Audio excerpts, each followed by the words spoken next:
27% of the state's landmass, an area larger than 11 states, 2 states and 11 foreign countries. And a lot of very independent-minded people who kind of like doing their own thing. And I'm here to introduce Senate Bill 233 relative to the legalization and regulation of marijuana and establishing a committee to study that. The goal of this legislation, Madam Chair, is to legalize, regulate, and restrict access to marijuana to children and young people who shouldn't have it. The idea, which I have in front of you, and I'm not going to go through all the details, you can read it and make your own determinations on the process, but to say I am open to any suggestions, any amendments to improve this bill as I do with all my legislation, with the exception of the date. I think it's very important that we have a firm date of legalization, that we set forth a process that recognizes what's going on around us, that recognizes what's going on within the hearts and minds of the electorate, and is practical and methodical about how we approach this issue. So I look forward to that opportunity to hear your opinions and make adjustments if necessary, provided we stay on the course of legalization on January 1, 2020. And since I'm not going to go into the details of the bill, I'll answer questions both on the thought and the method behind the process, but to say that this is practical. What we see around the country, and today 25% of the people in our country live under legalizations, in legalization states, is that we have a system that the legislature, the government has not been responsive to the desires, the needs, the demands of the electorate. And they have jumped over the electorate, but jumped over the civil government and went directly into doing government themselves through referendum like we've seen in Maine and in Massachusetts and other states. And I think that creates a problem of legitimacy of our government. And as a civics teacher, and I know, Madam Chair, as a teacher as well, we need our laws to have legitimacy and live within the hearts and the minds of our people. And they have to believe that it is right. And I think this process would permit change in the good New Hampshire way of bringing everybody along, inviting everybody to participate in the process, but not denying the inevitability of this fact that I believe that eventually, inevitably, marijuana will be not only legal in the state of New Hampshire, but legal in this country. We should not bury our heads in the snow, clinging to worn-out notions, ignoring the actions of our neighbors and the will of our constituents. And we shouldn't be making a mockery of our laws, our basic legitimacy of both the court and our civil government, and most importantly, in the live free or die state, we must not make good, honest, hardworking citizens criminals because they choose to smoke marijuana. And I would also add just a little anecdote that I learned in Berlin from the police department, that recently found marijuana laced with fentanyl, which puts those people who choose to smoke marijuana at risk of their very life. And nor should the state of New Hampshire be a nanny state peeking into our neighbors, worried sick about their morals or their health. We need to listen to our people. We need to face this in a practical, realistic way and set forth to 2020 that we will move towards. We will build a system that is truly a unique New Hampshire system. We will model it after the way we came out of Prohibition and created our three-tier liquor system by looking at this and planning for the inevitable. As I said, Madam Chair, I am open to any suggestions, any ideas to improve this bill, but look forward to answering any questions. And I have some very smart people behind me who will flood you with all kinds of information, but I'll try to keep things straight and on point, Madam Chair. Thank you very much for your testimony. Senator Woodburn, are there any questions from the committee? Seeing none, thank you. Tremendous restraint. Thank you. The chair will call the Honorable Bert Cohen.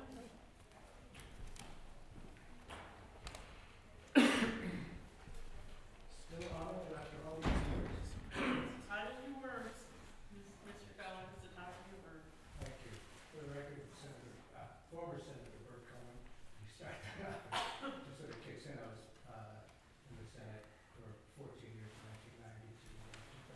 before, and there is life after this. But I'm here to testify briefly. Thank you for your courtesy. I really appreciate that on a radio show to do at noon. So it's unfortunate. It's been out of control for a long time. I have two young daughters, one 16, one's now 20. It's super easy for them to get, and I don't like it. I don't like it. You know, and there's no age, there's no control. Like a letter from someone out there wrote to regarding this issue in Maine. This guy, when he was 17, wanted to buy alcohol. He couldn't do it. Sometimes he'd ask for an ID, claim it was in the car, and go out and drive to the next store. Sometimes I couldn't find any stores willing to sell it, so I couldn't drink. But I never had a pot dealer ask me for an identification. It is out of control now. You know, we all know that there are problems with it. We need to educate people. We've tried prohibition, prohibiting alcohol. Alcohol can be a very dangerous drug. You know that. I mean, as with many things. Tobacco, I'm thrilled to see young people smoking a lot less than they used to. You know, I can't stand tobacco myself. But it's education. They did it. We need to be able to educate. I would like to see, I'm thrilled with the process of this, whereby there's a timetable. I think education is extremely important. I recognize there's a lack of funding for everything here. But if this bill, I mean, I'd like to see, we have alcohol nicely under control here, I think, in this state. We have set up a system, it's age 21, the state makes a lot of money from that. I understand about, I don't know for sure, $50 million or so per year to come in from taxing marijuana. You know, it's not a huge amount of money, but 50 million here, 50 million there, pretty soon you're talking real money. And hope perhaps money could be borrowed from that in anticipation to help pay for education, because I hate to see young people abusing it. And they do. They don't know that it affects their brain, you know, especially their development. Until age 25, it's still under development. Frankly, young men in particular, my wife has friends who have children, and sometimes the young men can really do too much. But they're not educated about it. We need to get it under control. Alcohol, tobacco, hopefully prescription drugs, we can start educating people. And I like the time on here so that the education can kick in.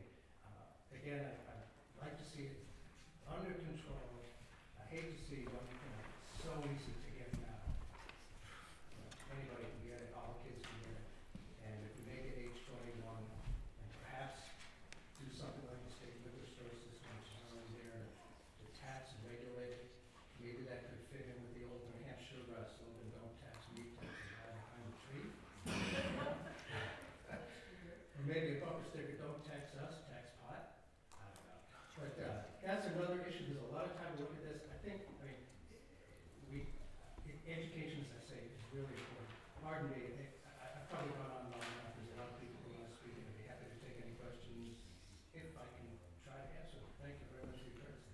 Thank you very much for your testimony this morning. Are there any questions? Sure. Senator Gannon. Thank you, Madam Chair. We legalize for 21. What type of example do you think that sets for children, high school students? I think it sets the example we have now for alcohol. As I've told my 16-year-old daughter,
people of New Hampshire are more criminally minded, more evil, badder people than they were 40, 50 years ago. That doesn't make any sense to me.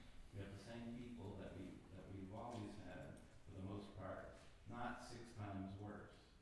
And so there's way, way too many people in prison. This is the picture of the war on drugs not working. And what do an extra 2,000 people in prison cost us? Well, it's what, $40,000 a piece times 2,000 people, $80 million a year, something like that, right? It's a ridiculous amount, and that's just prison. We're also spending on prosecutors, on cops, on everything else combined. So this is a very expensive folly that we're involved in, and we need to stop going up this slope and start going down it. And I think this bill represents a first little step back down the slope. Marijuana is,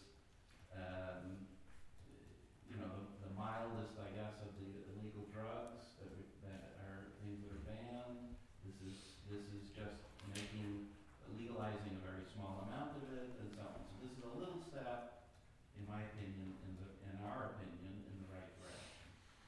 And I would like to urge you to pass this bill. Thank you very much for your testimony. Are there any questions? Senator French. Thank you, Madam Chair. Thank you, Representative. Of this 2,000 more people, how many of those are in on drug charges, do you know? Thank you for the question. I don't know specifically. All I see from the department's website is this straight data. And I think often it's things that are related, right? Somebody who's on drugs starts committing other crimes, burglary, other things like that. And so it's not necessarily they were caught with X. Follow-up? Thank you. So, changing the marijuana laws wouldn't necessarily change these figures, because these are not in for drug possession charges, they're in for drug-related charges such as theft, burglary, and what have you. Yes, thank you for the question. So I don't think all of a sudden 2,000 people are going to walk out of prison and so on because this bill is passed. No. But I think we will start to turn the corner and start to have a sensible drug policy and start treating drugs as the medical problem that they are and not the criminal problem. Thank you. Okay. Are there any further questions? Senator Gander. You had said marijuana was like at the bottom of dangerousness, something like that, of drugs. Don't you feel we're going to be lowering the bar, and it'll be the next step will be the next drug, the next lowest one on the bar? You feel you're lowering the bar? Could you please hold on a Why? second? There will be no comments, no chatter, no laughing, no clapping, anything like that to any testimony. If it happens again, I will have you removed from the chamber. Thank you. Please continue. Yes, thank you for the question. In general, I don't. I mean, we had similar policy during Prohibition with alcohol. So if you want to put things on a scale, maybe marijuana is a little somewhere, some side or the other of alcohol. Some would say it's less bad than alcohol, and others would say it's worse. But that policy was recognized to increase crime and have a lot of other bad consequences, and we've got rid of it. And I think we need to do the same here. We've gone much further with the drug policy than we ever did with Prohibition, more years, more people in jail, etc. But it's just as ineffective. Any questions? Seeing none, thank you very much. Thank you. The chair will call Lieutenant John Encarnacio. Good morning. Good morning.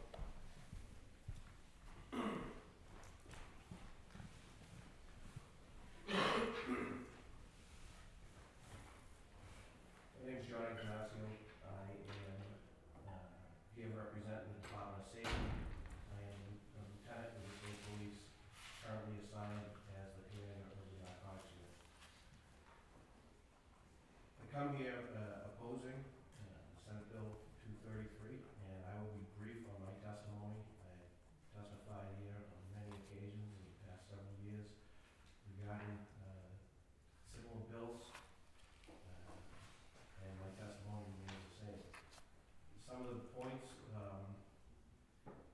that I'd like to make today regarding this bill, we do not disagree with the committee that the bill establishes, and I think that's a good thing. However, reading the bill, to me, it looks like the cart is being put before the horse.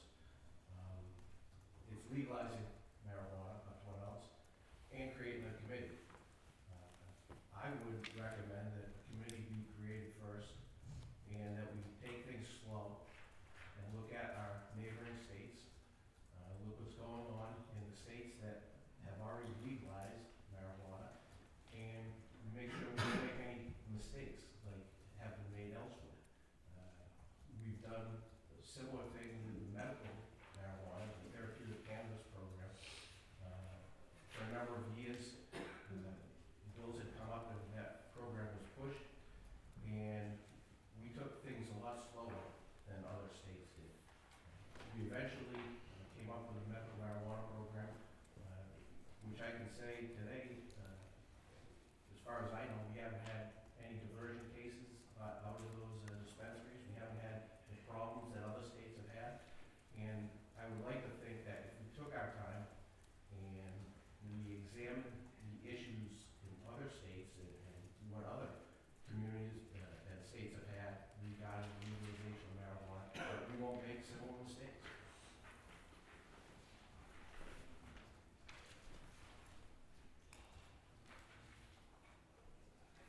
Just a couple points that I'd like to make. New Hampshire has a drug problem, and there's no hiding that, obviously, with the opioid crisis going on. But we have an addiction problem here. The studies have shown that New Hampshire has a high incidence of addiction and of drug problems. The legalization of marijuana, I would ask you, is that going to make things better, or is it going to make things worse? Regardless of how much time we take and how long we examine the best way to do it, is that going to make things better or worse? It's certainly going to make things more complicated. Regarding gateway drugs, people don't like to use that term, gateway drugs, but I'm here to tell you, in my 24-year law enforcement career, I've talked to many addicts, and not every marijuana user becomes a heroin addict, but nearly all heroin addicts that I've dealt with started by using marijuana prior to becoming an addict. Again, it's the same argument we've made for a number of years. I won't take any questions.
Seeing none, thank you very much.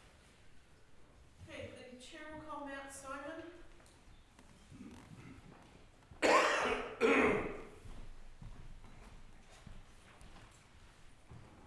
morning, Mr. Simon.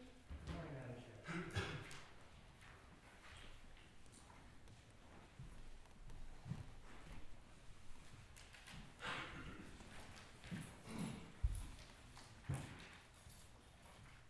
Good morning. For the record, Matt Simon, I live in Manchester. I work for the Marijuana Policy Project, a nonprofit organization based in Washington, D.C. And we advocate ultimately for policies just like this one, that would treat marijuana more or less the way we treat alcohol, make it legal for adult use, not for use by people under 21, and to create a reasonably regulated system that would divert, in New Hampshire alone, hundreds of millions of dollars worth of marijuana sales from the illicit drug market and the regulated market dominated by state-regulated businesses that do follow the rules that we set for them. So I'm only giving you 10 documents today. I drew a hard line at 10. Breeze through them. The first document. Oh, thanks. Yeah, I wanted this for you, Mr. Layton.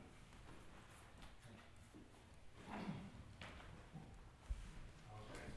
First document is just 8 other states are doing this, and it's an overview of what those states' policies are.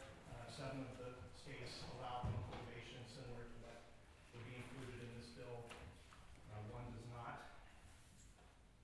The second document is we can do this. States are free to reduce or eliminate marijuana penalties under federal law.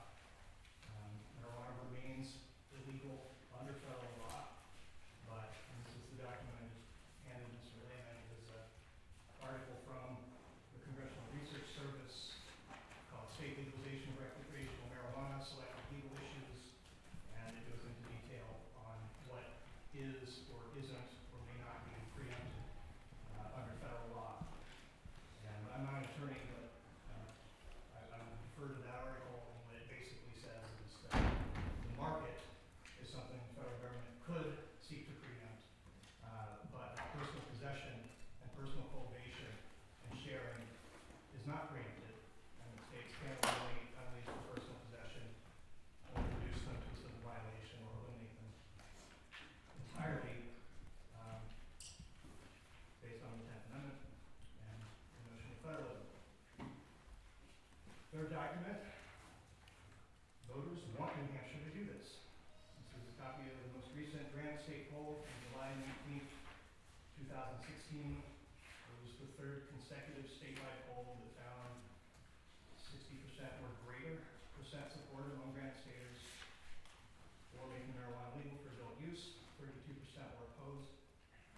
And on the back of that page, see that if marijuana is legal, 69% believe it should be sold at licensed outlets and taxed at roughly acre levels. 26% oppose that. And when you ask Granite Staters what their preference is for marijuana laws in New Hampshire, should it be legal and legalized and taxed, should it be criminalized, or should it be the status quo? 48% prefer legalized and taxed, 24% prefer decrim, and 24% prefer to keep laws as they are now. Next document. There are many good reasons to do this. So there's a side-by-side. One side of the sheet is the status quo of marijuana prohibition. The right side is what we could be doing with marijuana regulation. I'm going to read all of this. I think it illustrates that this is a policy issue that impacts many different areas of policy. There's the economic factor. So the Rand Corporation did a study for Vermont a couple years ago. They determined that Vermonters, there are about 80,000 Vermonters use marijuana regularly, and they spend about $175 million a year buying it. New Hampshire has roughly identical rates of use to Vermont and about twice the population. So back of the napkin, 150,000, 160,000 regular users in the state, spending somewhere around $350 million a year. All of that money going to people who are committing felonies by definition, all of it going to illicit drug dealers. me, the biggest, there's a lot of emphasis on the tax money. This is an opportunity to divert hundreds of millions of dollars away from the illicit drug market into a regulated market and create a situation where tens of thousands, if not hundreds of thousands of grant skaters visit a retail marijuana store instead of going to an illicit drug dealer who may then expose them to heroin or other dangerous drugs. To me, that is a major factor. There are also public health and public safety questions, and we believe that under a regulated system that we can achieve better results than we are currently achieving under prohibition. Okay, so why wouldn't we do this if the first 4 documents I told you were true? So the incidence of teen marijuana use will increase if we do it, and I would disagree with the way the data has been characterized. The document I've given you has all the data from all of the surveys and all of the states where marijuana is legal. I would ask you to show me where it is skyrocketing or shooting up anywhere. When people say it's skyrocketing, they're usually talking about the National Survey of Drug Use and Health, which is the top of the second page, the second one down. There was an increase from 12-13 to 13-14, which substance abuse and mental health administration statistician said was a statistically insignificant increase, and then in the data released just in December of last year, it had fallen back to just under the previous level. That certainly doesn't look like skyrocketing. They sold $1.3 billion worth of marijuana last year in Colorado through the licensed market. They collected just under $200 million in taxes, and they believe, based on their own much larger state survey of the population, that teen use isn't up at all, and that their prevention and education programs are making a big difference. And they're very happy that they have a revenue stream now to fund that sort of thing that they did not have before. Not very content that there weren't some early pickups in Colorado. Everybody would like to go back and do edible regulation over, so we didn't have 100 milligram candy bars that people were over consuming. And but overall, I would say that it's been a successful policy. There are more quotes later. So we've heard the opiate problem. Certainly we all acknowledge that the opiate problem is severe in New Hampshire and is everybody is troubled by that in this conversation. The question is, do we do a better job by regulating marijuana, or would that make things worse? And I think the data is, certainly as far as medical cannabis, we're seeing that states with effective medical marijuana laws have about a 25% lower fatal overdose rates than states that don't. And that reduction is greatest in states that have a robust network of dispensaries. So we've heard from patients over the years who are using cannabis because we've been prescribed OxyContin, but we find that marijuana helps with our chronic pain and is much less addictive and harmful. So allowing, expanding access, whether it's by making it available through chronic pain. We often hear this described as recreational marijuana. What making cannabis legal for adult use does is makes it legally available to any adult 21 or older who wishes to use it for any reason. And that's going to include people who are unable to qualify for the current medical cannabis program. Maybe they have chronic pain, they're using it for insomnia, anxiety, post-traumatic stress, or any other range of conditions that they cannot get approved for in the state. I'd also push back against the gateway argument. There's a quote on that opioid one-pager that quotes the Drug Enforcement Administration from this summer. You may recall that a declined petition that would have moved marijuana to Schedule 2. And I'd encourage you to read their entire document. There's a section on the gateway theory, and they say overall research does not support the direct causal relationship between regular marijuana use and other illicit drug use. That's from the DEA. The Institute of Medicine has previously reported back in 1999 there's no evidence that marijuana serves as a stepping stone on the basis of its particular physiological effect. They theorize that if there is a gateway effect, it's the fact that people buy marijuana from an illicit drug dealer, rather than, obviously, from what I mentioned before, breaking that link by having people buy it from a retail marijuana store. Public safety problems. I have a document that includes a whole list of quotes from the Colorado governor, the Colorado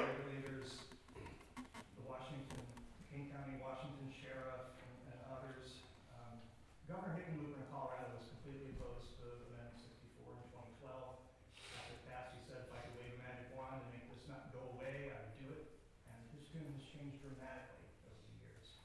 I won't call him a full-throated supporter, but just last week he was speaking in California and he said, this is one of the most challenging things we've done, going first on this, but it's one of the things I'm most proud of.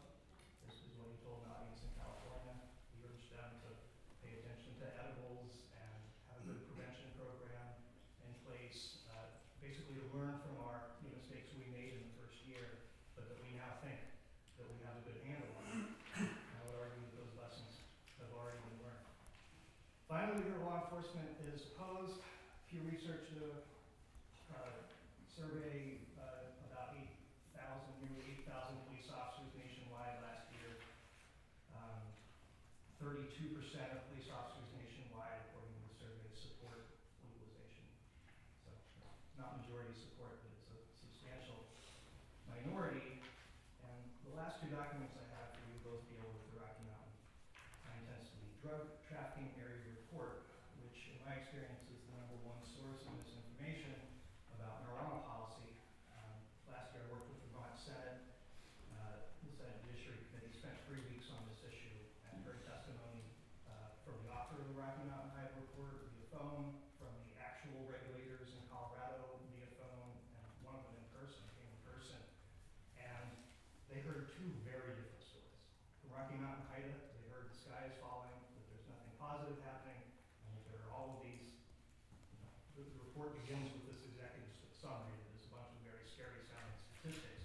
And I know you're all familiar with it because people forward me the emails, I know you get them, they're full of these statistics. They're all from this report, I believe. Two things to know about HIDA. First of all, it's not a state level agency. This is a federally funded law enforcement task force, and they're funded through the Office of National Drug Control Policy, which is the drug czar's office. Can we trust the drug czar's office to tell us the truth about marijuana? Well, I would like to think that we could, but I'm familiar with that agency's authorization language. The federal ONDCP Reauthorization Act of 1998 requires it to, quote, ensure that no federal funds shall be expended for any study or contract related to the legalization of a substance for medical use or any other use listed in Schedule 1, and take such actions as necessary to oppose any attempt to legalize the use of any Schedule 1 substance. So that doesn't sound like a recipe for objectivity to me, and I hope that it won't to you. The second document that looks at specifics of the Rocky Mountain High reports, John Hudak is a senior fellow at the Brookings Institute and has written several papers on marijuana policy. He described the Hyde report as garbage, and I've given you a few examples of where in actual Rocky Mountain High reports, they contradict the executive summary with a tiny footnote that explains why this actually is correlational and not causal, or our data gathering changed midstream, and that's why this isn't an apples to apples comparison. But of course, you don't see that on the executive summary. Most of the people who testify only read the executive summary. In Vermont, we've heard not only law enforcement, but doctors, mayors of towns, educated people from all walks of life quoted this same report, and legislators ultimately decided that it was not good data. Those are my 10 sources. There are many footnotes. I think you could do several hours of research based on what I've provided you, but I will conclude my testimony for now, and I'll be more than happy to take any questions. Thank you very much for your testimony. Are there any questions? Senator Lasky. Thank you, Madam Chair. Good morning, Ms. Dunn. My understanding that when Colorado put in their legalization law, that there's a certain amount of the money that is realized from that that's dedicated to research. Am I correct on that?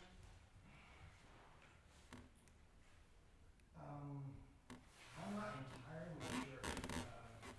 Some of it has been spent on research, but I didn't know that it was required to be by Amendment 64. I'm not entirely sure. At any rate, I did a little research of my own when I was out there, but that's what I was told. But my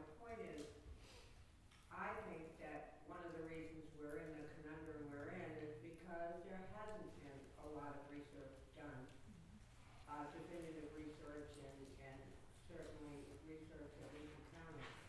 So is it possible that, I don't know if you mentioned how much money Vermont realizes, but you equated it to what we might see, that within the bill, if it were to pass, that we could dedicate a certain amount of money go to researching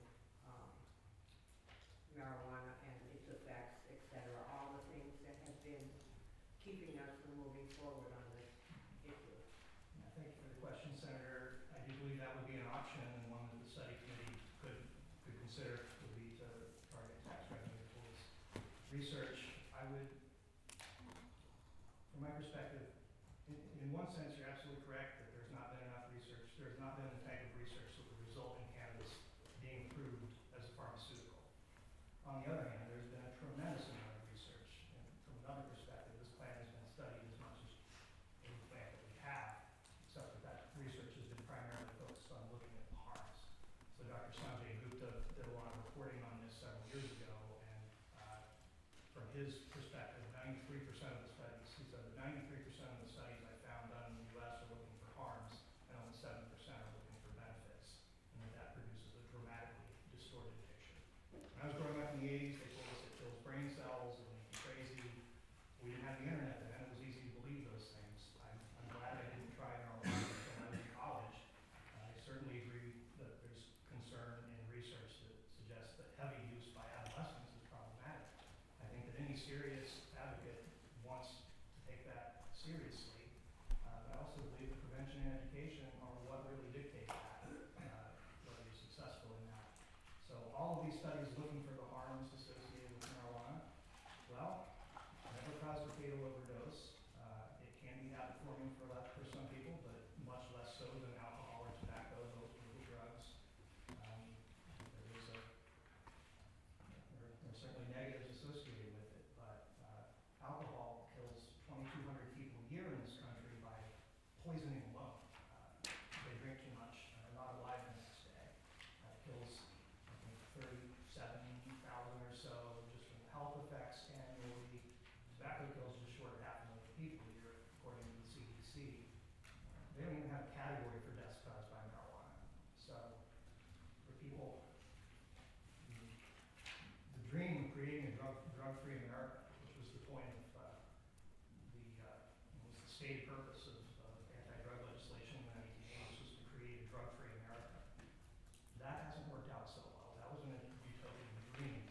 And I think the bigger question we all have to ask ourselves, can we achieve better results through a moralistic, just say no type program, or should we approach this as managers and try to, what are the things we're concerned about? How can we minimize those potential effects while adopting a realistic policy that would be an appropriate state response to the fact that over 10% of your constituents already use this plan?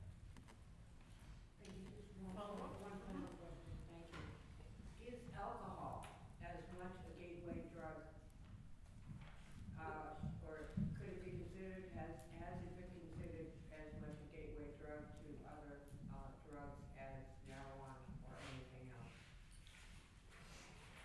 This is not exactly my area of expertise, but the research that I've read, most addiction experts now believe that addiction is less about the specifics of one chemical or another chemical and more about a response, that people are used to. I mean, anything that produces a dopamine reaction could potentially be addictive. Chocolate, good food, sex, people become addicted to all these things and they use that word. With cannabis dependence, it's in the DSM, but there is a cannabis withdrawal syndrome. There's also a caffeine dependent syndrome as well, and the symptoms are similar. Irritability, insomnia, you try to stop using irritated and have trouble sleeping for a few days, but compare that with physical withdrawal symptoms associated with alcohol or opiates is not at all a fair comparison. So is it a gateway drug? Well, it could be. Anything that somebody early in life finds produces pleasure and becomes a go-to for, oh, I don't feel good, I'm going to do this, can become addictive. So certainly cannabis can do that, alcohol can do that. But the gateway, in my opinion,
safety and a threat to New Hampshire's quality of life. These values are pretty big trade-offs for a possibility of limited revenue. Youth access to marijuana, touch on a few points that we've learned the impacts in other states. Youth access to marijuana. Access to marijuana will increase youth use and negative implications that follow. It is a proven fact that the more available marijuana is, the number of youth users will increase, as well as those with problems from excessive use. Colorado has seen increases in youth use following legalization. This information is from the Hyder report, which the previous speaker spoke of. That report is full of data from CDC, Department of Revenue, Department of Education, Public Health, all well-known sources. In the 2-year average since Colorado legalized recreational marijuana, past use has increased by 20% compared to the 2-year average prior to legalization. The nationally used past month marijuana use in that time period declined by 4%.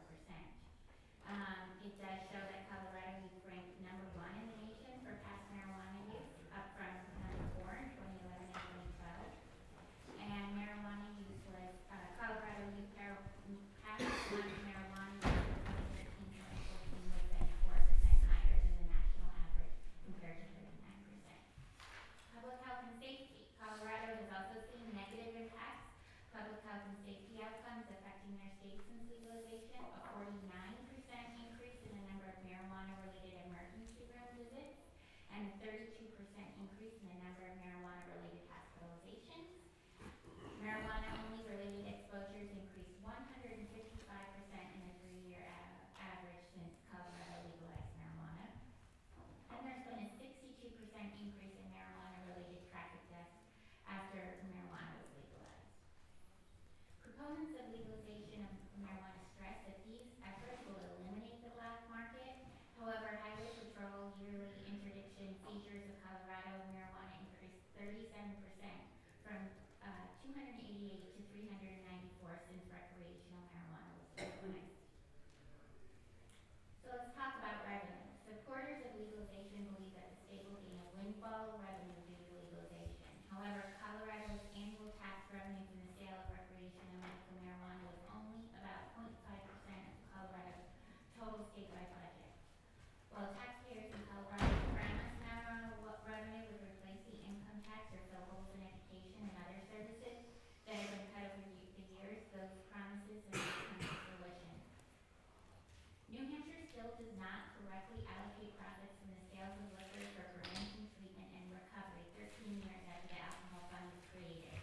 Passing this bill will put us in a similar situation with yet another harmful substance. In closing, I just want to leave you with a visual. As of January 2016, there were 424 retail marijuana stores in the state of Colorado, compared to 322 Starbucks and 202 McDonald's. Is that what we want for New Hampshire? We are in a situation where we can wait and see what happens in other states that have made steps towards legalizing. Let's do what is right for New Hampshire and avoid the other states' missteps. We urge the committee to vote in proceeding to legislate on Senate Bill 233. And I have copies of my testimony for this meeting. Thank you very much for your testimony. Are there any questions? Senator Lasky? Thank you, Madam Chair. You said there were, I believe, 62% increase in traffic deaths in Colorado. Were those attributable to marijuana use, or was that just overall increase in traffic deaths? It was related to marijuana. Thank you. Further questions? Seeing none, thank you very much, Ms. Moore. At this point, we've had a number of individuals come forward and testify, so I'm going to ask the folks that are going to be coming up now, please don't repeat testimony that we've already heard. We want to hear new testimony. If you have written testimony, please do not read that testimony. This bill will not be exec or acted upon today, so the committee will have plenty of time to read all the material that we've been given. So, thank you very much. The chair will call Paul Toomey.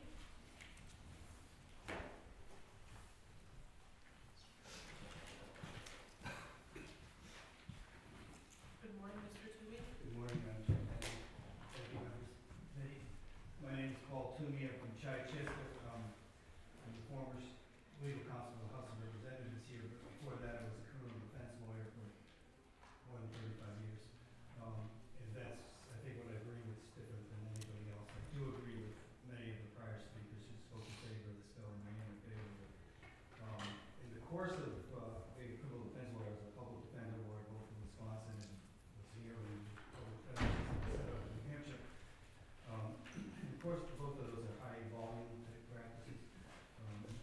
doing that, I did maybe 20 more years as a private criminal defense lawyer. I've had the pleasure of spending about half my life inside prisons and jails, talking to people about what got them to where they were.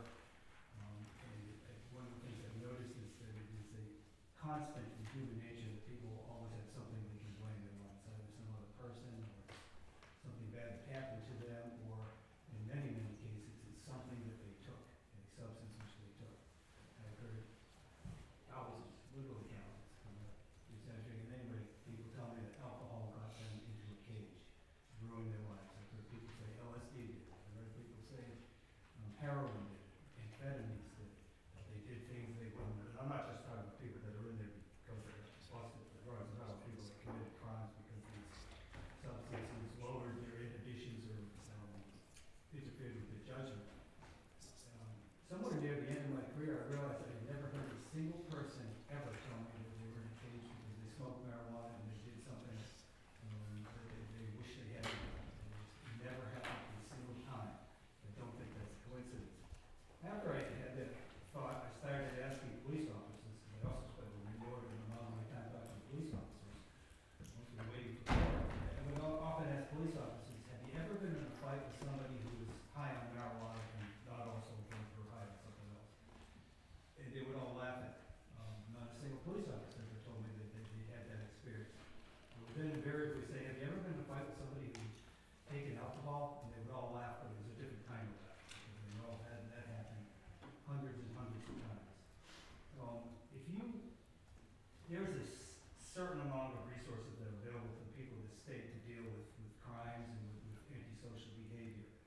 I think the most important thing in this whole bill here is on the fiscal note, which on the last page of it talks about the Department of Justice. They say there'll be no difference in how much money they'll need because they'll just shift their money to fighting other drugs. I think that would be a very wise shift of scarce law enforcement money to have money that's been, in my view, wasted on a very low-level drug. There are some bad benefits of it, but there's bad benefits of coffee. We don't put people in cages because they drink too much coffee.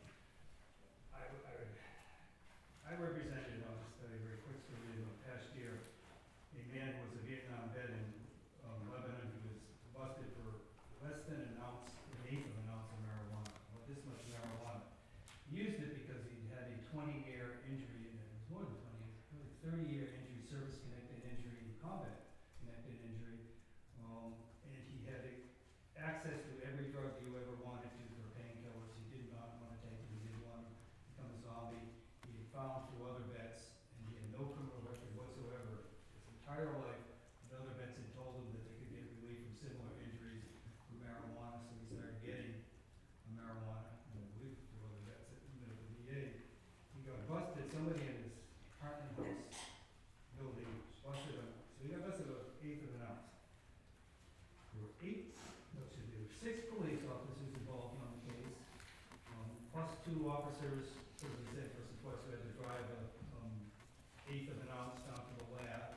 There was a laboratory analyst involved in it. There was a prosecutor who spent a lot of time on the case. There was myself, and I donated my time, but normally, if this was a criminal judge, he would have a public defender to prosecute the money. He also had to get a civil lawyer who also donated his time because he was living in housing that had been built with federal funds, and the police notified the housing agency, and then they evicted him from the house he lived in for 20 years, so somebody from legal assistance was kind enough to come in and help with that. That was a huge, at the end of the case just went away. Okay? But there was a huge expenditure of public resources that served nobody any good. All of that would have been done better, guarding people on the streets from rapes, robberies, murders, burglaries, thefts. That's a much better use of scarce public taxpayers' money. There are many other reasons why I think that it makes no sense. We've had 60 years of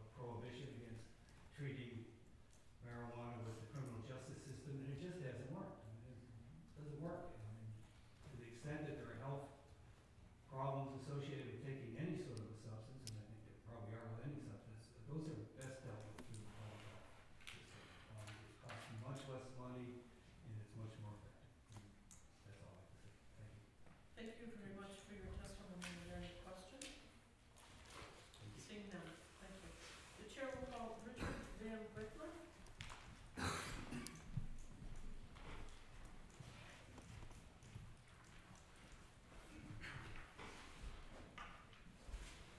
morning, Madam Chair, Honorable Committee.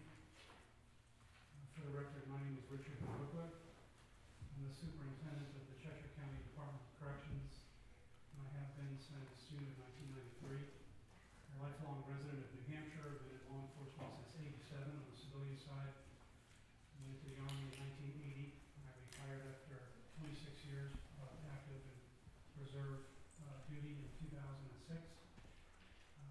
Today, I represent Law Enforcement Action Partnership, which is a nonprofit organization made up of law enforcement officers, undercover narcotics officers, judges, prosecutors, defense attorneys, jailers, and the criminal justice system who have worked the front line on this issue and agreed that the war on drugs is a significant failure. And we need to take a closer look at the statistics, the real facts, and apply immediate reform wherever we can. In keeping with the chair's instructions to not be repetitive, I won't be, and therefore my testimony will be quite brief. But I do have thorough packets that I would like to distribute today, and I hope you take the time to read them. Included in this packet is a legislative brief to Colorado. Legislators there for the year of 2015, I think it is. It answers a lot of other questions that we've talked about today. So with respect to my brief bullet points that I would like to make that has really not been hit on as well as I would like them to be, would be, first of all, I hear a lot about the challenges of trying to wrap our head around the legalization of something that's been illegal for so long. And one of the most significant challenges for me as a chief law enforcement officer who's still on the job, and by the way, I took personal time to be here today. I'm not being compensated by the public to give this testimony.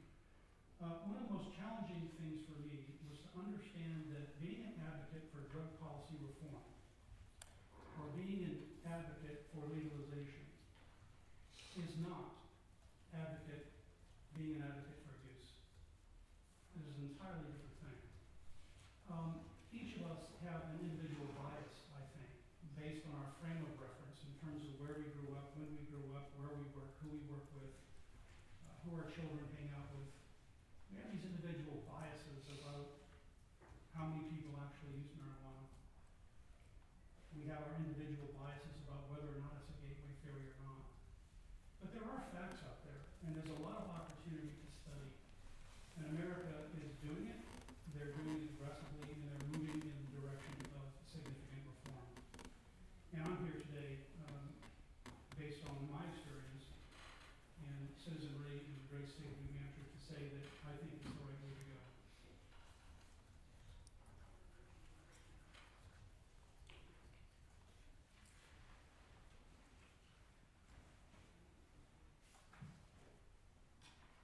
Included in the report that I'm giving you, I've attached a report from the Center on Juvenile Justice, which was a 5-state study that was conducted in 2014 in states where marijuana was legalized. Their conclusion that the most efficient way to responsibly manage the use of marijuana in our society, and especially to keep children safe, were to pursue legalization and to pursue issues of harm reduction. That is included in the paperwork that you will get today. And then, of course, there's the legislative brief. We've heard lots about Colorado today. I just want to reiterate, there are a lot of other states out there that have had success with this as well. They should be looked at as well. But in conclusion, I would say that I agree with everything that was said here today that favors the legalization aspect of marijuana. I would agree with anybody that says there's good science out there that assures us that we're making the right decision when we go down that path. I would caution each of us to make sure that we understand where our sources come from and to make sure that they are in fact accurate. And that somehow we put our own prejudices and our own frame of reference in check when we consider things such as this. And I realize what a significant task that this is. So in closing, I'd like to thank you for your time today. And I'd like each of you to accept my personal appreciation for your public service to our state. Thank you very much for your testimony this morning. Are there any questions from the committee? Seeing none, thank you very much. Thank you, Madam Chair. The chair will call Dan Goodman.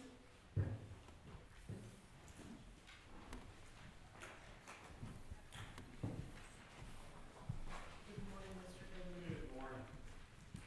I have a testimony and some fact sheets on some research from my organization. Thank you. For the record, my name is Dan Goodman. I represent AAA Northern New England. I'm the Public Affairs Manager. I'm here to oppose this bill.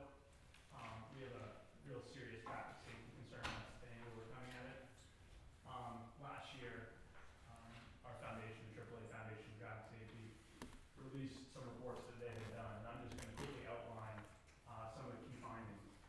They went up to Washington State, which had legalized the drug in 2012, and the percentage of drivers in fatal crashes who had recently used marijuana had more than doubled, from 8% in 2013 to 17% in 2014.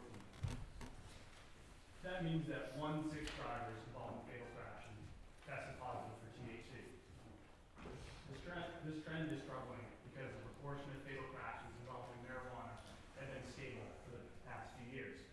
The report also found that after alcohol, cannabis is the most common drug found in drivers who have been involved in traffic crashes.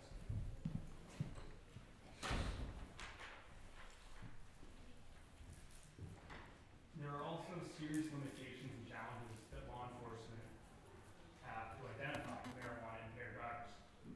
Science does not show that drivers reliably become impaired when specific levels of marijuana are found in their blood. This is very different from alcohol, where it's clear that crash risk increases significantly at THC levels, at higher THC levels. Marijuana impairment varies from person to person. Some individuals with high blood concentrations of marijuana might be mildly impaired, whereas others with low levels might be severely impaired.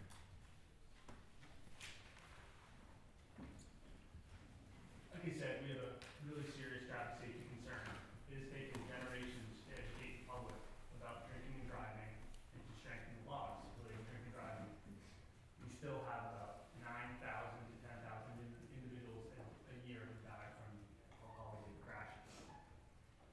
We believe that without solid measures in place to detect and prosecute for marijuana impaired driving, New Hampshire is not prepared for the potential increase in impaired driving. More studies are needed before making such a far-reaching policy change that could have unintended but tragic consequences for traffic safety. So that's my testimony, and I'm open to answer any questions. Thank you very much. Thank you very much for your testimony. Are there any questions? Senator Gannon? Thank you, Madam Chair. Just because I don't know the procedure, if the police officer stops someone, thinks he smells marijuana, thinks they're under the influence, what's the next step? Do they go for a blood test, or how does it work? So that varies from state to state. State police New Hampshire. would be right. State New Hampshire would be a much better, or state police would have a much better answer. But we have in the state we use DREs, drug recognition experts, which we have too few of them. They're officers that come to the scene if you get pulled over, and you can tell you're impaired, but there's no alcohol, you can't smell alcohol, and you passed all the alcohol tests. So he would try to call a DRE. I believe we only have about 85 in the state of New Hampshire, and they have a huge test, multitude of eye tests and other sort of roadside tests that they use to determine if you're impaired by marijuana. They can do a blood test. The problem with a blood test is that it takes so long to determine, to get those results, to get someone, to get a phlebotomist on the scene to, take that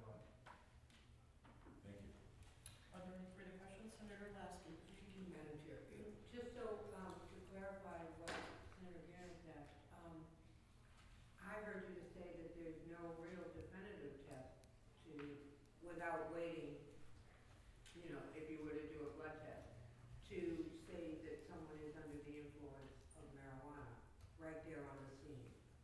Right, so, and, How and, you find it.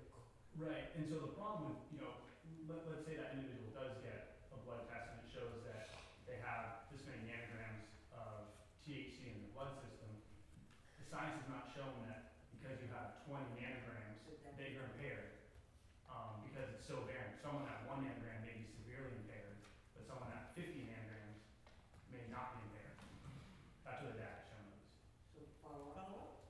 So how do you know that there's X amount of increases in marijuana, you know, use, convictions, if you can't prove that marijuana has caused the conviction? Well, you're talking about the statistics that I stated? Yeah. Well, that was that they had the presence of THC in their system when they were in a fatal car crash.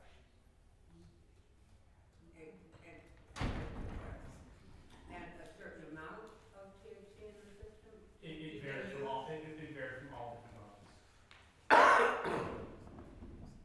Again, I'm just having, Yeah. there's no, from state to state, there's no consistency in how much of that within the blood creates impairment. Most states have come to the conclusion that it's 5 nanograms is their level of impairment. We've seen 5 nanograms. I believe some states are as high as 11. But, and that's within their laws. Yes. Thank you very much. Okay, are there any further questions? Seeing none, thank you very much for your testimony. The chair will call Ned Robinson. Good morning, Mr. Robinson. Good morning, thank you.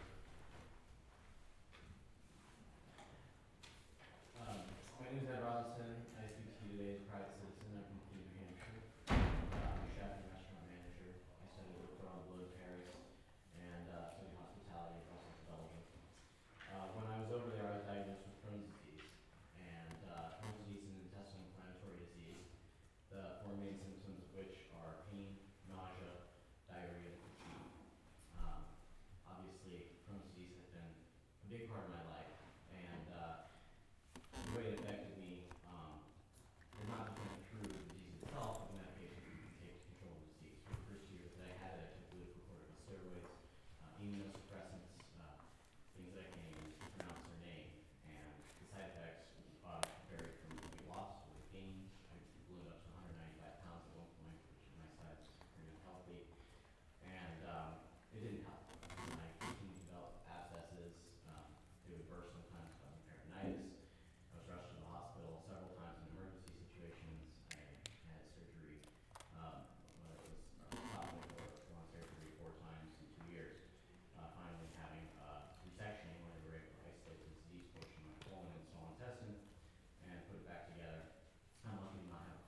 tar, all the risk associated with smoking a plant. And so this actually is a really big deal for me. If I'd be able to vaporize the specific compounds I need rather than smoking marijuana that I don't know where it's from or how much of each compound is in it, it actually can really benefit the way I control my Crohn's disease. So having moved to New Hampshire, there are differences in the medical marijuana program between Colorado and New Hampshire, and I haven't been able to take advantage of it. One of the things you have to do is establish a relationship with a physician, and then go back 3 months later and have that physician write a prescription. Not all physicians are willing to do this, and my insurance doesn't cover it, so I have to pay for this out of pocket. It's kind of $500 out of pocket. There's only 4 in the state, so I have to drive at least an hour, probably an hour, 20 minutes to Lebanon or to Manchester to buy it. So we're talking about half a tank of gas every time I needed some. So there is a financial barrier put in place by the New Hampshire program that has been one of the reasons I haven't been able to take advantage of, like I did in Colorado. I live my life as a good citizen. I'm not a criminal. I don't want to be made into one because of marijuana legislation. I really do need it to control my Crohn's disease.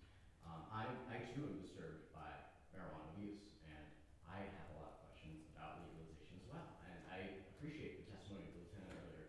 I think going slow and studying it is a good idea, but moving forward is the only way to go. In a state with an opioid addiction problem, people talk about marijuana being a gateway. I never knew people in Colorado that had opioid addiction. I know people here that do. The dishwasher at the restaurant that I work at is recovering. And for him, it's a gateway out of opioid addiction, not a gateway into it. It allows him to, quote, get high without shooting up. And I think it's a much better solution. I don't use it to get high. I use it to get through the day. And so, I know I've taken a lot of your time. I just think it's important to highlight my personal experience. In Colorado, we talked about the massive candy bars. Mr. Simon talked about the massive candy bar. That's not today. They saw the New York Times column was going down in Colorado, and had a lot of negative things to say about the New York recreational marijuana program because she had eaten a massive chocolate bar and liked the taste of it, ate the entire thing, and ended up taking 16 times the recommended dosage for a new person that was new to marijuana. Then she concludes by saying she'll just stick to her usual 2 to 3 glasses of Chardonnay. Well, if you drank 16 times 2 to 3 glasses of Chardonnay, you'd be dead. And I don't need to be glib or morbid about it, but her criticism of marijuana shows it through the back door how incredibly safe it actually is. That you consume 16 times the recommended amount for a new user, and the worst thing that happens is you curl up and get cold. So I just want you to picture a life with pain, nausea, diarrhea, and fatigue being your overwhelming symptoms, and then having that taken away by one thing, and just, I don't like weed woo either. When people say it cures glaucoma and cancer and this and that, I don't like that either, because frankly what they're saying is it helps pain and nausea, and those are the things associated with all kinds of conditions. And so it doesn't cure these things, but it can make getting through the day possible. So when I talk about how it can help with fatigue, if I can't sleep through the night, I'm tired and nice. But if I can, I'm a productive member of society. I don't need public assistance, I don't need disability, I can go and work instead of being on the dole. And that's what marijuana is to me. It's getting out and being productive and being a good citizen. So I'm living proof. I may be contrary to stoner stereotypes, but I'm out there just every day being productive, paying my taxes. And so I moved to New Hampshire and I love it here, but you see it everywhere. Live free or die. Is that a slogan or is that a philosophy? That's what I'm here to ask you today. I have no interest in heroin because I'm not a drug user, okay? I'm someone who uses medication. And I first talk about this is for adult use. And I understand that we're worried about kids, but we're talking about adult use. And believe me, at those dispensaries, they check. You can't get in without an ID. No, no, no. Not even if you know the guy. And I saw people try to pull that. Hey, Johnny, they're out my license. You're not getting in. Okay? So, I know I'm passionate and I appreciate your time today. I can see you smiling on me already. Appreciate it. Thank you for your time. I'd be happy to have any questions, but feel free to dive in. Thank you very much for your testimony. Are there any questions? Senator French? Thank you. But you do have access to medical marijuana now, or is it just very difficult to get?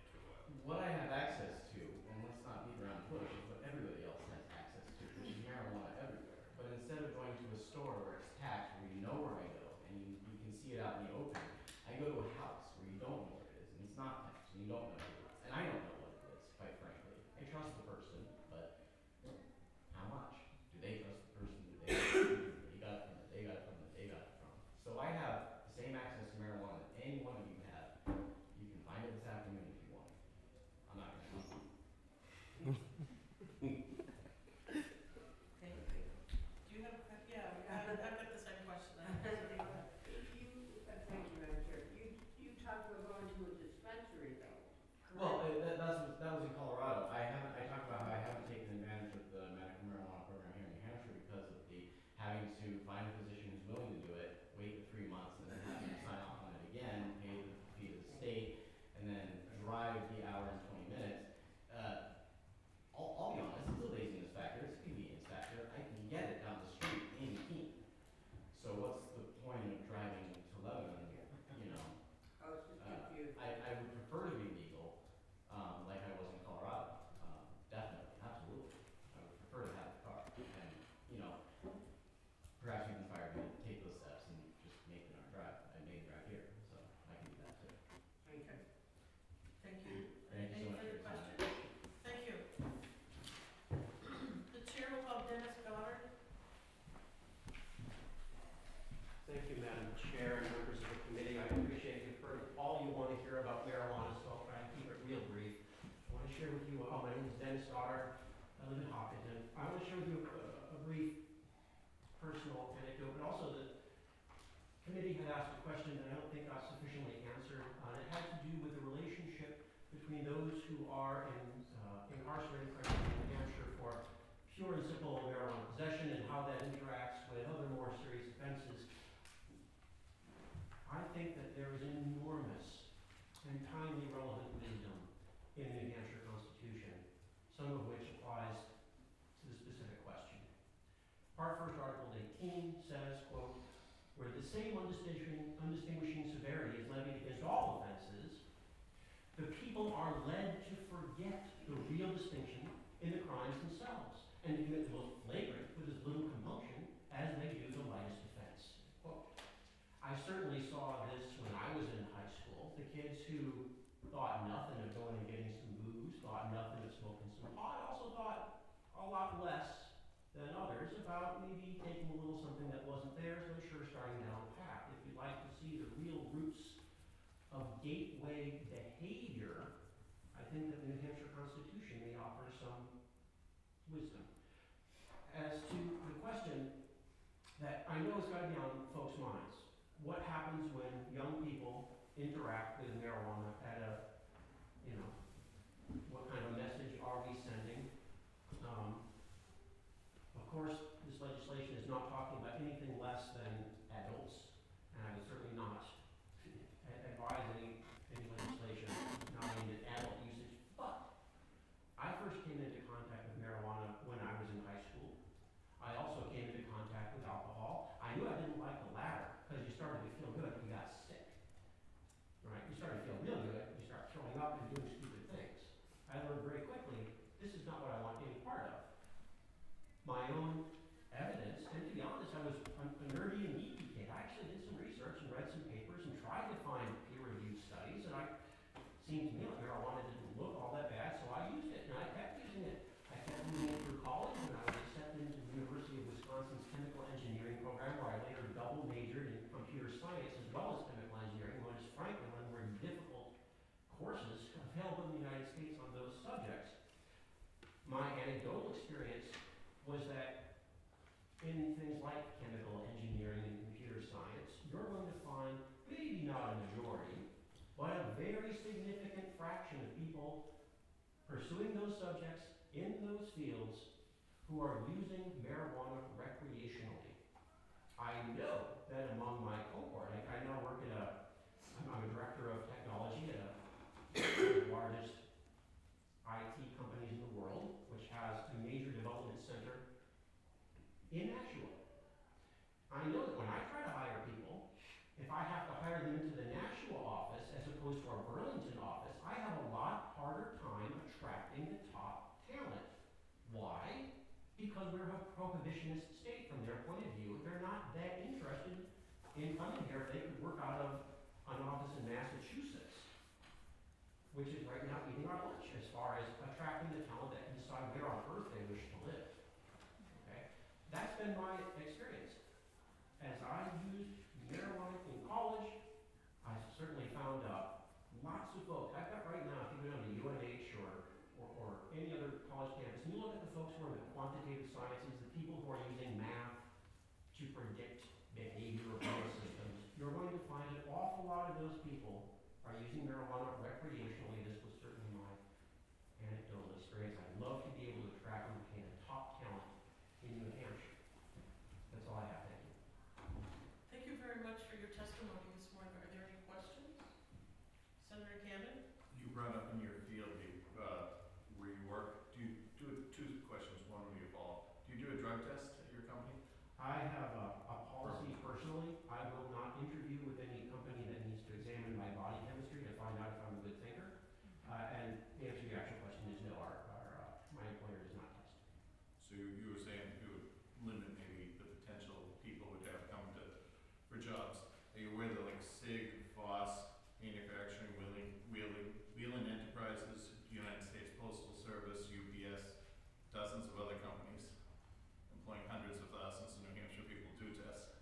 Oh, absolutely. Those are not the kinds of companies where you're going to find the top people, frankly, submitting their resumes. I mean, maybe some, a good fraction, maybe even a majority. But a sizable fraction of those, particularly in the IT industry. I mean, frankly, I noticed that you didn't list I don't want to name companies by name, but companies that are more technologically oriented, kind of on the cutting edge. USPS is not that. Any further questions? Seeing none, thank you very much for Thank your you. testimony. The chair will call Heather Brown.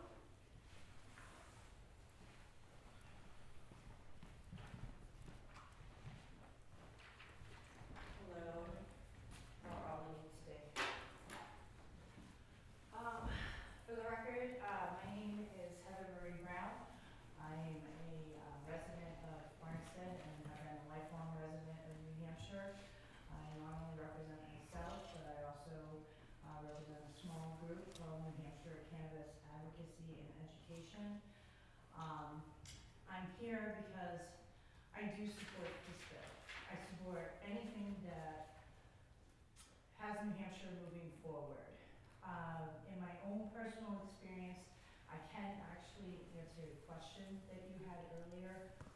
As far as cannabis testing goes, the only real accurate way to determine whether a person has active THC in their system is to do a blood test.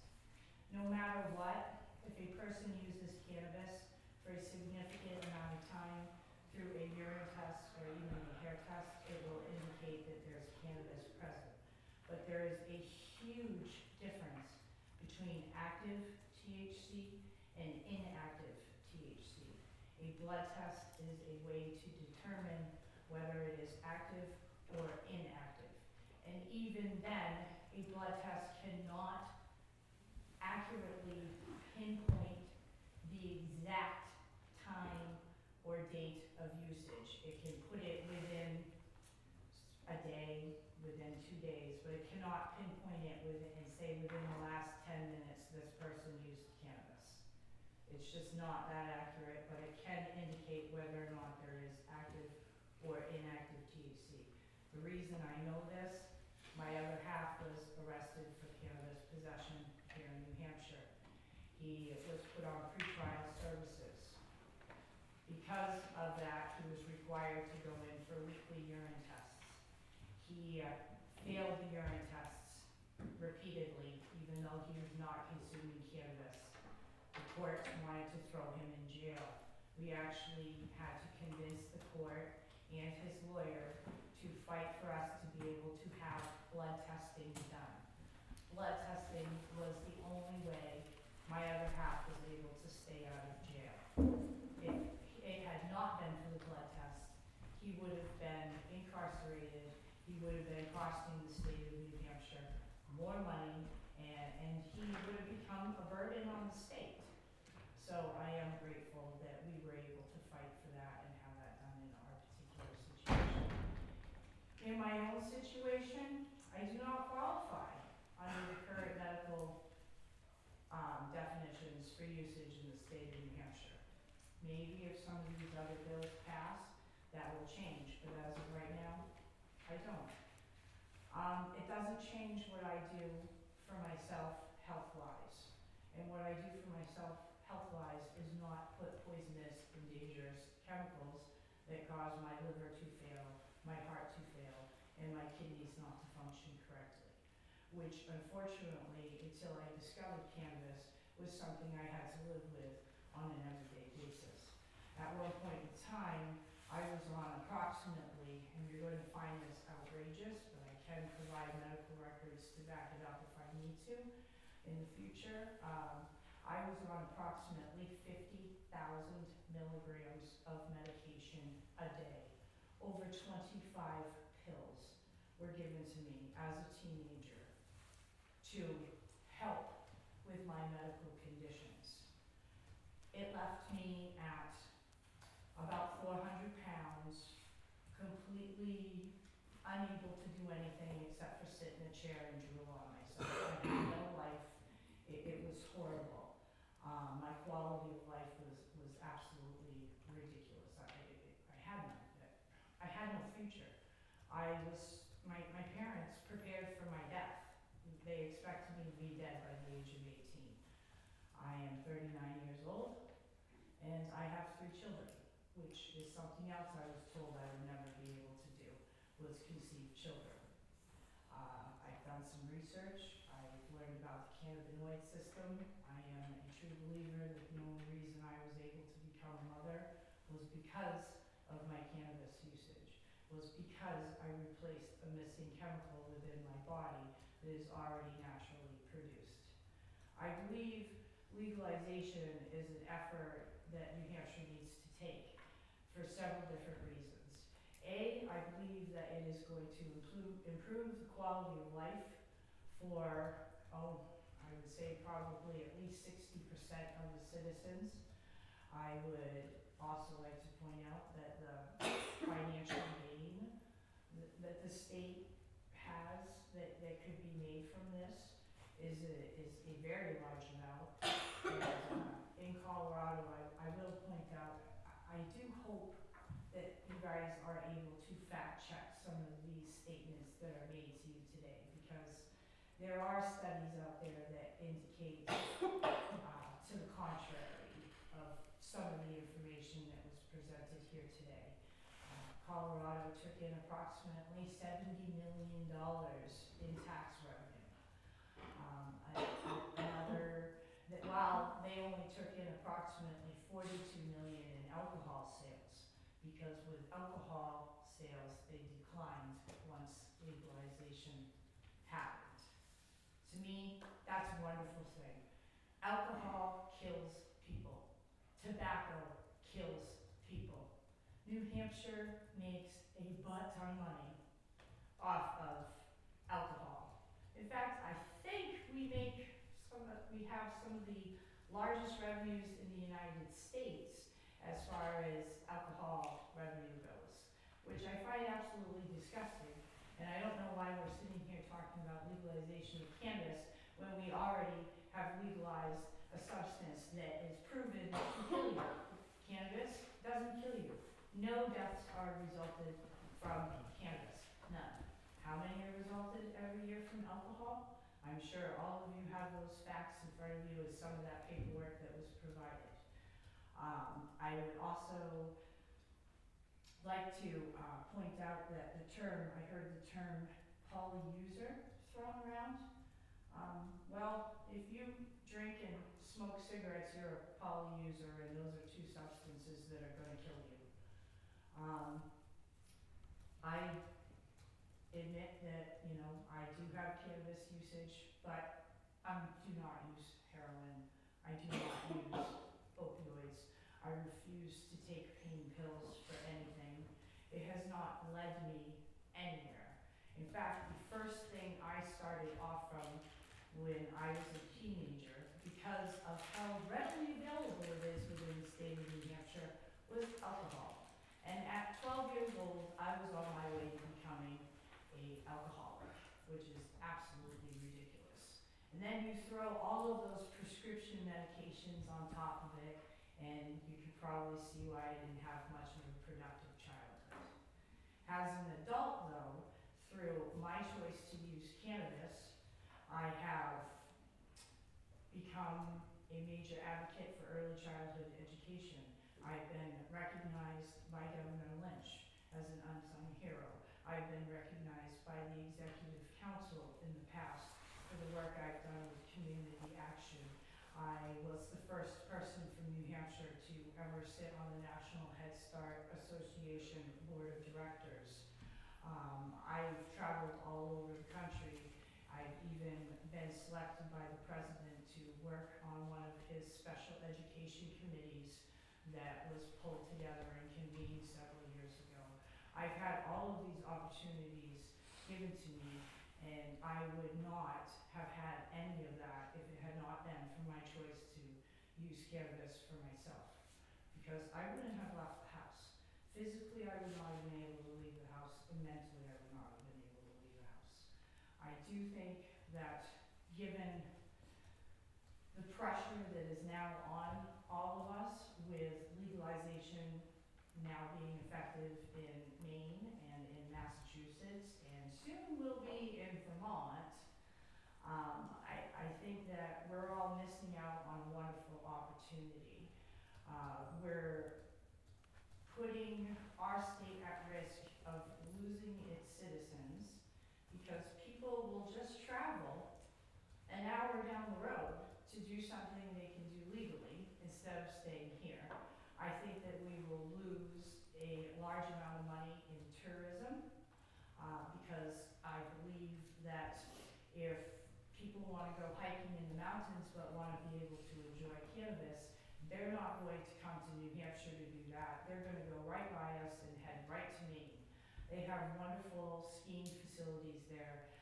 They have wonderful trails, hiking, all of that. Why do it in New Hampshire where their freedoms are restricted and they can go to jail for it?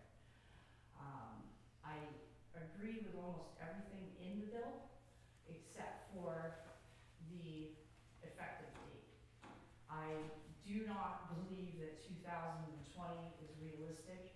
I think that if everything is followed and with all of the information that the state of New Hampshire already has in regards to these matters, that this law can actually be enacted much sooner. And it should be. It shouldn't take us another 3 years to get this going and off the, out of the gate. I am a firm believer that, prohibition does cause more problems. I also would like to point out that I have it downloaded. I unfortunately didn't know this was going to be a question, but there is a survey, the most recent survey, which I don't know if you were provided, from the Colorado Department of Public Health and Environment. They do a survey approximately every 2 years, and in their survey, it indicated that there was approximately a 1% spike in teen usage for the year prior to regulations being set forth for legalization and stores being regulated and sales beginning in an appropriate fashion. There was a year period where there was approximately a 1% increase from the time it became legal to the time when it was actually enacted and able to be sold retail-wise. Other than that, there has been no significant or great uprising in the numbers. I think education is key. I think fighting the opioid crisis is key. And I think that the money that is made in tax revenue from this can go to pay for that. It can go to be used to treat programs that fight, alcohol abuse, tobacco addiction, opioid addiction. It can maybe give other people another chance at a new life.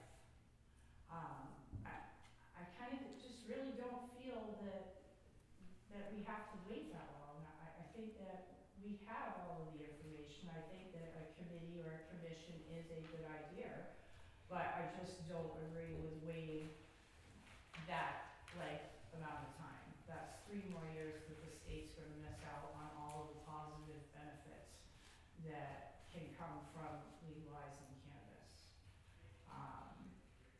I also just want to point out that there is a study, unfortunately it's in a video, so I didn't want to play it to get the name, but there is a study that News Channel 13 had reported on that does indicate that there was a decrease in traffic incidences involving cannabis users. I don't represent anything big or fancy, so I can probably say this and get away with it, but I can tell you that when a person consumes cannabis, normally they're not thinking about where they're going to be driving. They're thinking about what's coming on next on the television. What kind of snacks do I have in the fridge? And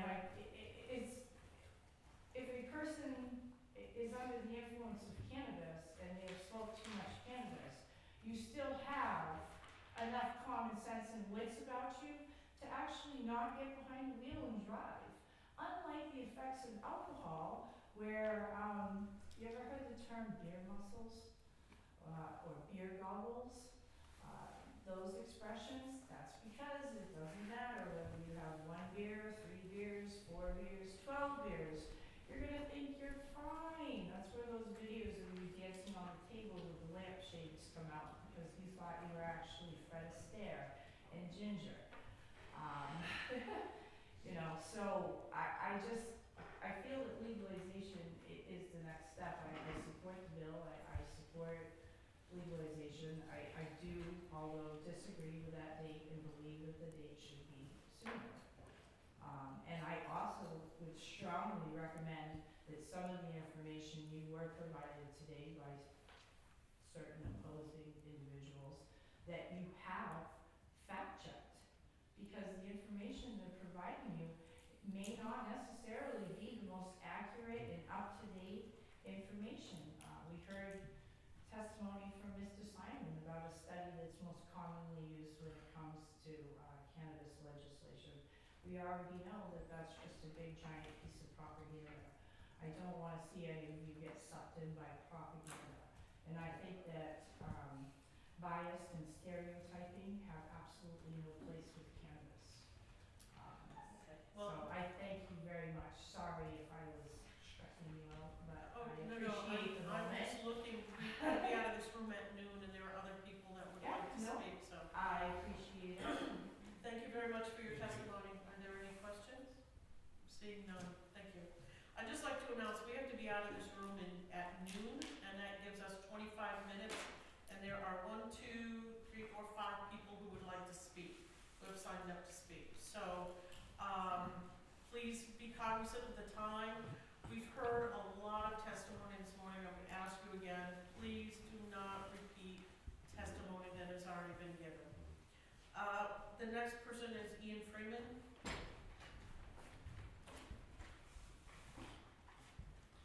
Good morning. I'm Ian Freeman, one of the co-chairs of the New Hampshire Liberty Party, and I'm keen, fully support this bill. I think it's a great step in the right direction, with a few caveats.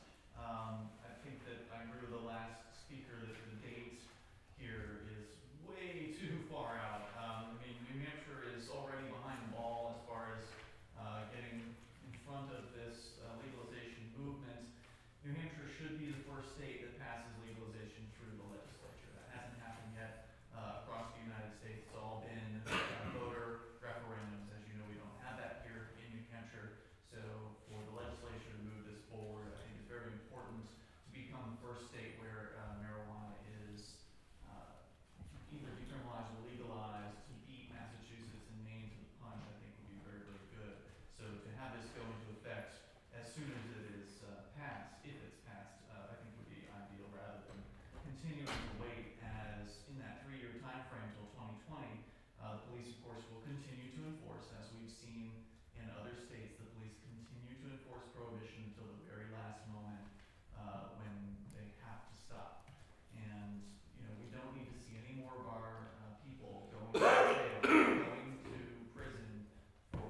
for cannabis or test for THC in their blood doesn't mean they've used it in the last 4 hours. Your general time frame as far as getting stoned is going to be probably no more than 4 hours, 6 if you're an unusual specimen. So if it's the next day, that person is in no way impaired by the use of the marijuana from the previous day. In no way. But they'll still test as though they have THC in their system. In fact, they can test that way for, in some cases, as many as 3 or 4 weeks after the use of the cannabis. So I have serious questions about some of the studies that were being thrown up here as so-called evidence. We've also heard about the heroin crisis in New Hampshire, and I think everybody knows that's a real thing. I had a roommate when I lived down in Florida who was addicted to opiates. He was shooting them up. He had access illegally, of course, to oxycodones that he was shooting up, and he ended up using cannabis to get off of heroin. He called it the marijuana maintenance program, and it worked for him. It gave him something else to do to get high that wasn't as severe and impairing as the use of heroin. And obviously that's a case study, but nonetheless it helped him, and I know others that it has helped as well. So beyond that, there was also an interesting, just after Washington State legalized it a few years ago, one of the news channels had a really interesting, I guess you can't really call it a study, but news package that they put together, where they had a closed course. So for driving, they had people who were going to drink and people who were going to smoke cannabis. And what they did was they had them drink one drink, but they had them drive around the course, sort of, do not think comes over, how do you do? They had a drink, drive around the course, had another drink, drive around the course. And so they just kept going, to see how many drinks before people started to make some serious errors. And they did the same thing with smoked cannabis. Smoking one bowl, then driving around, smoking another one. And what was interesting was the cannabis users at one point, after, 2 or so smoking sessions, they actually said, even though they were on a closed course, they said, I don't really feel like I should be driving at this point. And whereas the alcohol drinkers were like, woo, let's go, get in the car, we're driving just fine. So there is definitely an ability for the cannabis user to determine that they are impaired, that the alcohol user doesn't have. So I just wanted to share that with you. I'm happy to answer any questions. I've had a lot of experience in the underground, in the world of prohibition, knowing a lot of people who have violated these laws. And so if you have any questions, I'm happy to help. Thank you for your testimony. Are there any questions? Seeing none, thank you. The chair will call Rick Naya. Please, sir, we have 15 minutes left. If you could please be very, very brief. Madam Chair, committee, my name is Rick Naya, I'm the Executive Director of New Hampshire NORML, New Hampshire Cannabis Company, and I own several cannabis production facilities in Colorado, and as well as California, and hoping to expand into Maine. I'm in favor of the bill. There are a few things in it I'd like to bring up that I don't like, and I can appreciate the testimonies that came through today because there was some extremely good testimony given with some data that was issued. And for those of us that are, professional educated people, we can find this data very readily, very simply on our own. There was a lot of data out about research that you were asking, some researcher data, or funding researcher data. If you truly realize the amount of research that our own federal government has done and created patents on for neurotransplant disease and the endocannabinoid system that was repressed, kept away from the social body of humanity. And as was mentioned, the internet is really quite resourceful lately. And the information is out there, substantiates the facts. We were all trained and educated in a way that we knew what a gateway was. We knew that if we smoked a cigarette or we drank a beer, that we were going to do something else. It was going to lead to something else. It's kind of funny how cannabis really doesn't work that way. I know I'm a user of over 40 years. I'm a designer and I developed cannabis for the medical industry as well as recreational. I understand all of the facets of cannabis and every aspect from seed to sale. What I find that we've done here, because we are the first house and legislature to pass a legalization bill in our country's history. In 1974 it was vetoed. We've had it vetoed many times. continue to do the same thing over and over. And we throw our blinders up, and we need to study more. We need to let everybody else make these big mistakes. But we are the live-free and die state. We have more people in New Hampshire that have done things first than anybody in the world. So there's a lot of New Hampshireites that do a lot of things that are very popular around the world. We change the world. Yet we're not doing that now. We're scared because we have children. I'm a father of 4. College graduate, 1 in now, 2 going through high school. They all know that I'm an advocate. I throw one of the largest festivals in the country in the top 10. My children come news. They understand cannabis. They understand what that does, and that's because of the resourceful education that we're giving them. It starts at home. All of this starts at home. It really does. We can't point fingers at the education system or the kids next door to mother who is drunk. And I hate to say this, but I'm going to the lady that was in my aisle, nodding away, very ill, who is here to testify on her behalf that she uses cannabis to get her off of her opiates and to help her with her world. I have to admit that it's time that New Hampshire step forward. We can't stop trying to think that being situational is helping us progress in the movement in a direction that 69% of our state citizens want us to go in. When 70% of the people of your state are asking you to do something when you're elected, that's what you're elected to do, to move forward in the most conscientious manner for the people who elected you to do that. It's not a personal thing any longer. We have to look at the embodiment of us all. That's something that we haven't done. We continue to put our head in the sand and ignore things. I help write regulations and rules and laws for the medical program.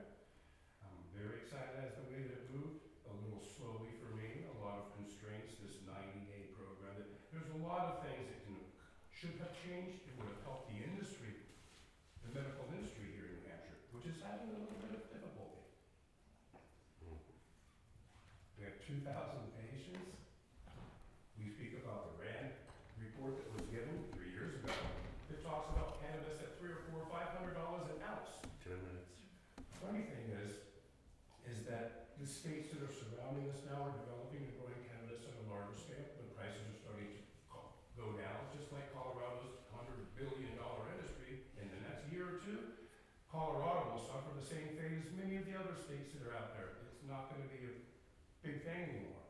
It's going to be part of everyday life, like controlled alcohol and tobacco. We've educated children quite well about those dangers. But one problem that we face is that we've been lied to for so long that cannabis is this evil Scrooge. It's so true. It's a health and wellness thing. That's why we decided to make it medical first. Let's study to see what happens elsewhere. I kind of find that odd that after almost 45 years and graduating and owning businesses and being directors in a number of different industries. In fact, I own one of the largest transportation trucking companies in the world. I'm very perplexed at how we're moving, and I hope that the Senate and this committee begins to start moving forward with the committee that we're going to found and we're developing to help write laws, to help regulate New Hampshire. Sooner than later, we're losing our children to jobs and opportunities in other states. Our economic resources are leaving the state by the hundreds of millions. I know because we're not investing it in other states when I should be doing it here.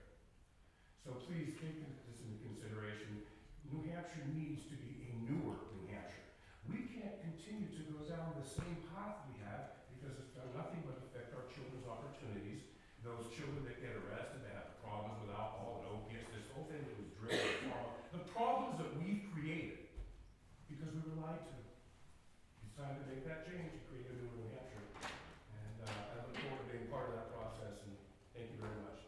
Thank you for your testimony. Question? Seeing none, thank you. The chair will call Alan James. You mean Colin James? It looks like Alan. Oh, I'm sorry. My name's Colin James. I'll be happy to testify. Okay, we've got a few minutes. Yeah. I'll be brief. So, Yes, you are. my name's Colin James. You can call me CJ. That's easier for remember. Yeah, I agree with most of the vast majority of people that have already spoken. I disagree with a very select few who are in favor of be honest though, I support the bill, but there are a lot of things about it that I disagree with. I don't think the government has any right to tell anyone how much marijuana they can possess. I don't think they have any right to tell anyone how many plants they can possess in their house. I think that's all wrong.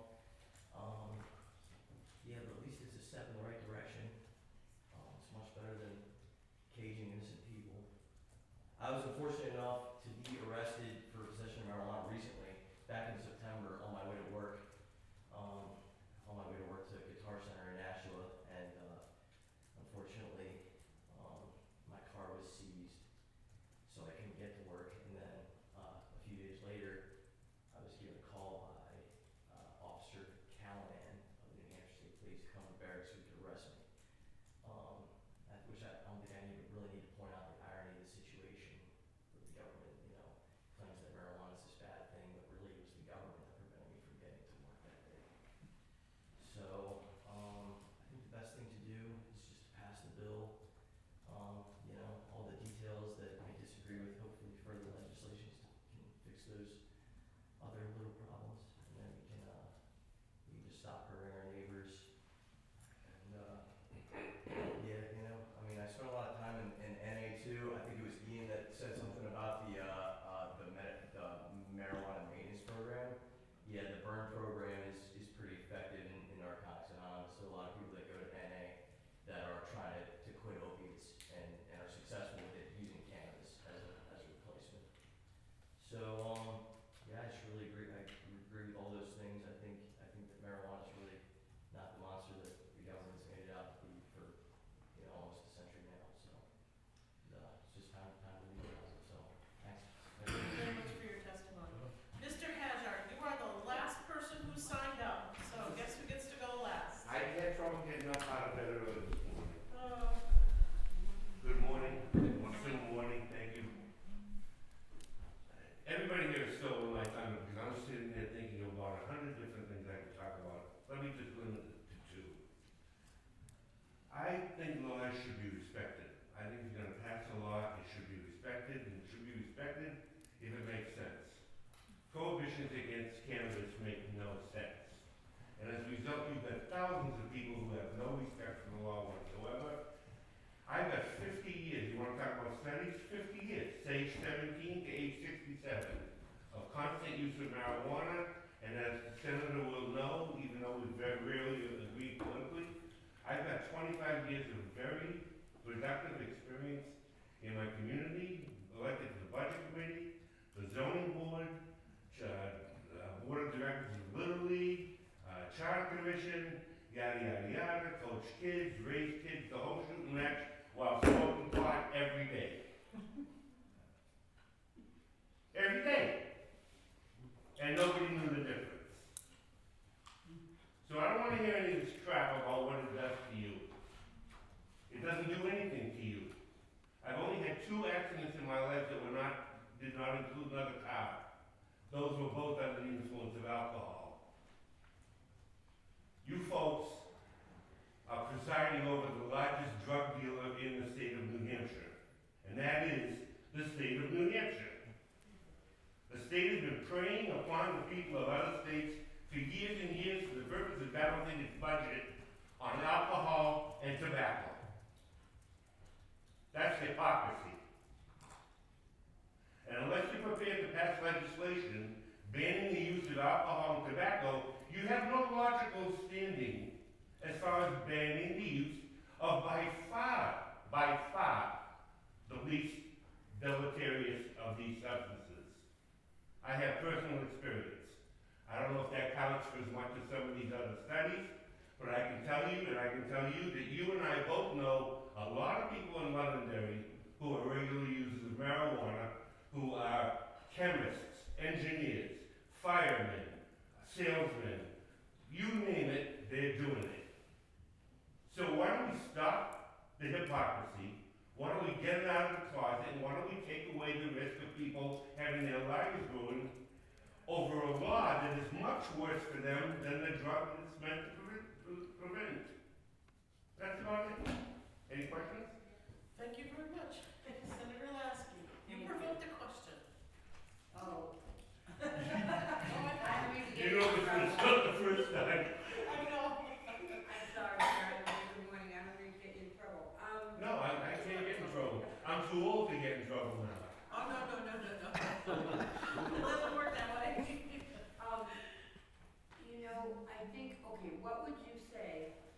to the person who says we're in the middle of an opioid crisis, a serious drug No crisis? connection. Okay. I get Talk to Pfizer. So then, Talk to Pfizer. They're the ones that are contributing to anti-marijuana legislation all over the country. It's the legal pharmaceutical companies who don't want competition. They just found $500,000 in Arizona by two drug companies trying to fight against legalization of marijuana. so. No connection. Just to clarify, you're saying, again, it's a misinterpretation, it is not a gateway. Absolutely. Gateway drug, I started at 17. I was a beer drinker. I shouldn't have even been a beer drinker, but it was cool to be a beer drinker. Then my cousin came back from Vietnam and said, marijuana, he said, you ought to try this. I said, no thanks, I'm a beer drinker. He gave me some, I liked it, I stopped drinking beer. I hardly ever drink. I don't drink. I don't like alcohol. Thank you for the alternative. Thank you for answering my question. Senator French? Thank you, Madam Chair. Maybe you could clarify for me. What is the difference between getting high on marijuana, getting high on opiates, and why do people who are addicted to opiates turn to marijuana to break the opiate habit? I don't know, because I'll tell you, the only experience I've had with opiates is I had my shoulder replaced 2 years ago. I fell down the stairs and smashed it all up. And I was on oxycodone probably for 2 or 3 months. It did help relieve the pain, but it didn't, I took it off. There were a couple of days where I took doubles. And I felt kind of relaxed, kind of high, but not much different than I did from marijuana. And as soon as the pain started to go away, I let the prescription run out, and I really had no interest in doing more, but I was cognizant of the potential, and I was very nervous about it. In other words, okay, let's stop. I don't need it anymore. And I think that's the way most people are about it, but I think you have to also look at the sociological. What do people that are hopeless do with their lives? What are people who have had no education, who don't have parents, who don't have jobs, who have time on their hands? What are they supposed to do? They're going to turn to something. So if you want to cure the opioid crisis in New Hampshire, what you need to do is give people more opportunities and give them more support. Nobody consciously becomes an addict. Nobody sits down and says, I'm going to just start doing this for a while so that I can get addicted, lose my job, and start stealing from my friends and parents. Nobody starts that way. Yet we demonize them. And we demonize them over a drug that was sold, when it was sold 20 years ago, first invented, was sold as non-addictive. And they knew it was addictive. So maybe we should be paying more attention to the guys in the suits. All set? Yeah, also, thank you. Senator Hanley? Thank you very much, Mr. Kaiser. 12 o'clock. I knew you would be on time. Okay, just last call, anybody else want to speak? My name was on the list, but I wasn't called. You have 2 minutes. Can you do 2 minutes? Well, considering it's my first time to ever do this. I know. If she wants to speak, she wants to speak. Madam Chair, I want to speak. Hi, my name is Lisa Powers. I'm a registered nurse with a master's degree in informatics, and I'm a mother. I started this journey about a year ago, and I was where a lot of people in prohibition are today. I did not agree with everybody smoking pot or cannabis. But my son has epilepsy. He's an adult child, but he's still my son, and I'm still his mother. We proceeded to find a treatment for him as modern medicine would not. So we went through the medical cannabis program here in New Hampshire. That was not easy. He was at that practice for about 4 years, and they still had to wait 3 more months, and with each seizure, it was an increased risk of death. And as a mother, I've had a lot of tearful nights and a lot of feeling defeated by our government. And I also studied natural herbs over the summer to keep my mind busy, and I discovered that cannabis is just another plant, and then my eyes just opened up to the prohibition lies from when I was born in 62, so I'm getting up there, but my eyes have opened up to what this plant really is and what it does, and sure, we're not going to stop the kids from using it, But we can't educate them like I did mine. None of them tried it. They didn't even drink, and they're in their 20s now. Now I'm pushing drugs on them, which is kind of weird, but as a nurse, I know that this helps my son who has epilepsy. And we finally got the card. We started in August. We had to wait until January to get it. That was a momentous moment in my life, a lot of tears. We went to the dispensary. They didn't have anything for him. We're only allowed to go to one. I picked the one by his house in Dover because it's a couple miles from him, and he's a fully employed professional. He's a software engineer, and he's trying to be a taxpayer and just a regular guy. Very nice, sweet young man. We couldn't get any medicine. That was not going to stop me. There's this whole network, and I'm involved in it now, and I'm not going to go back. I feel like a criminal, but I'm not. I'm a mother who cares, and I think it should be legalized and regulated, of course, and lots of